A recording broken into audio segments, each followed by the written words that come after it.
4 variables of the after repair value and wholesaling real estate for dummies.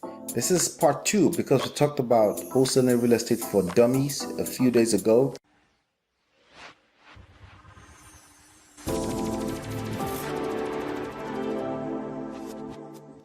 Hey my friend, this is Ola coming to you live from my Empire Pro Studios. I am the author of Smart Real Estate Wholesaling and the creator of myempirepro.com. On this episode, we're talking about 4 variables of the after repair value and wholesaling real estate for dummies.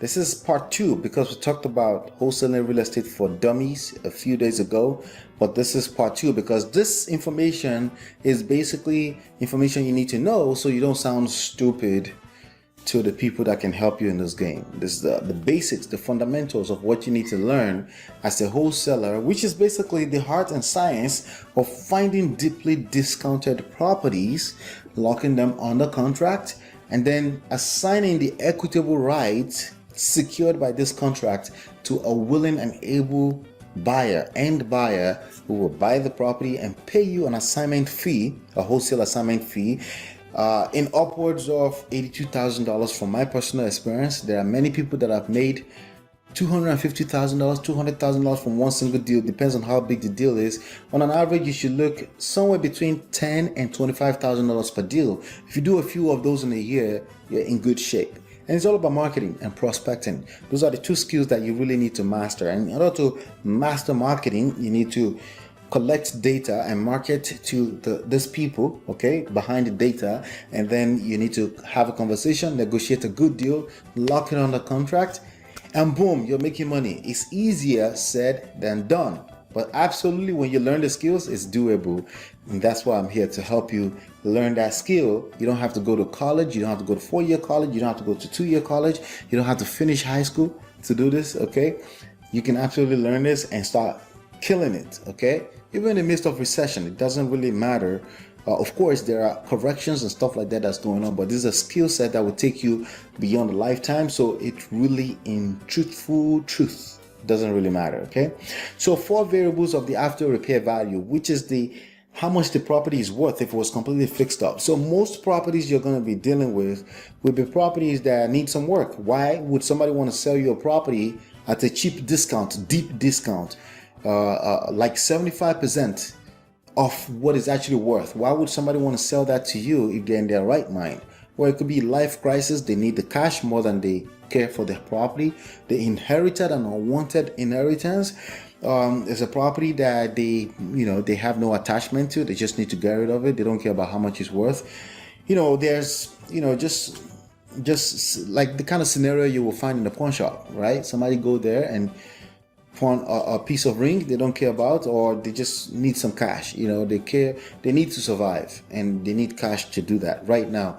And you're in a position to help those people by finding such properties. And how do you find such properties? You pull data of potentially distressed homeowners, and then you start an outreach marketing, okay, to these people, and you start talking to them as much as you can. And it's a numbers game, so you don't want to get stuck on one person that's already showed you so many signs that they're not motivated. You don't want to get stuck with them, okay?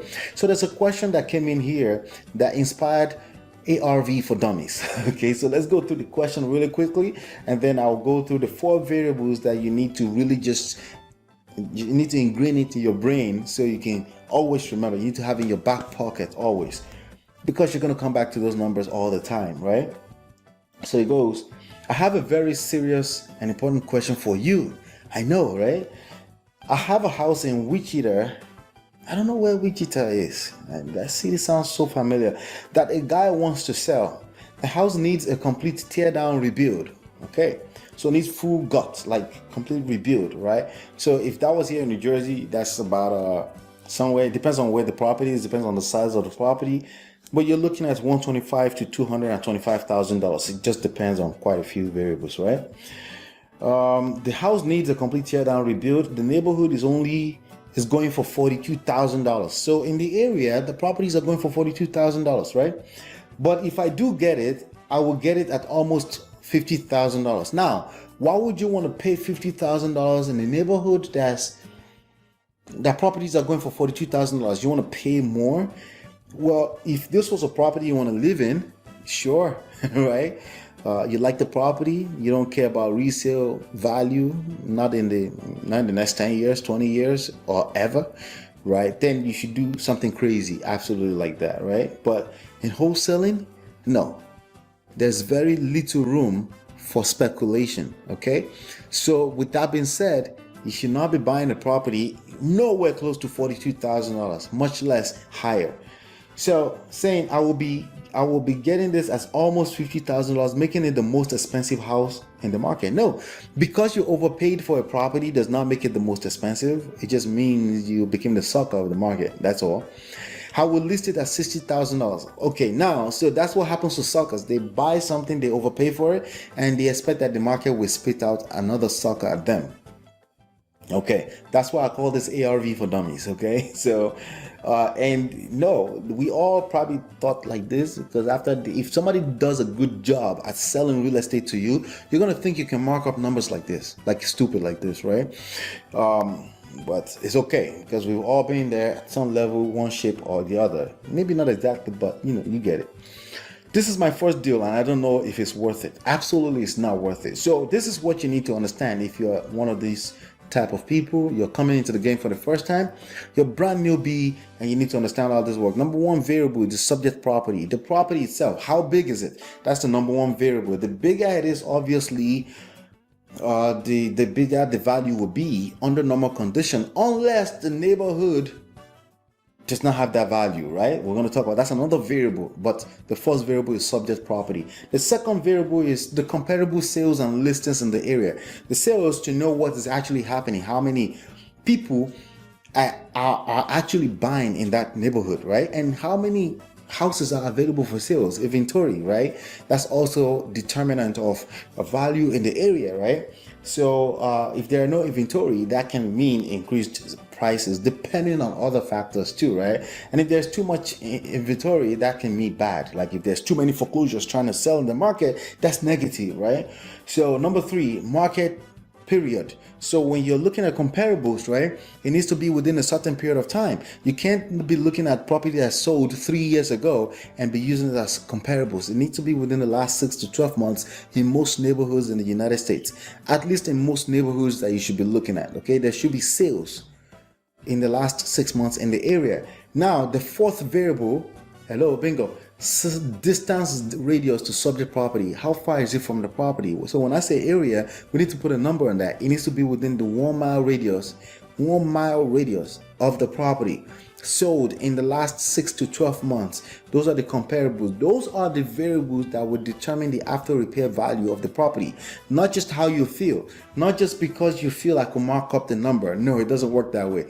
Not just speculation. There's very little room for speculation, because the banks, they're not going to give you money. They're not going to give your buyers money based on, hey, we just feel it's worth $60,000. We should just, no. There's a certain set amount that you need to be, as a wholesaler, you should be looking at. If you're going in there to buy property as I just want to live in it, even the bank will only give you a certain amount of money based on the value in the neighborhood, right? So you're not just going to mark it up. They're going to give you a certain amount of money based on what the past sales in the last 6 months within 1 mile radius of the property says.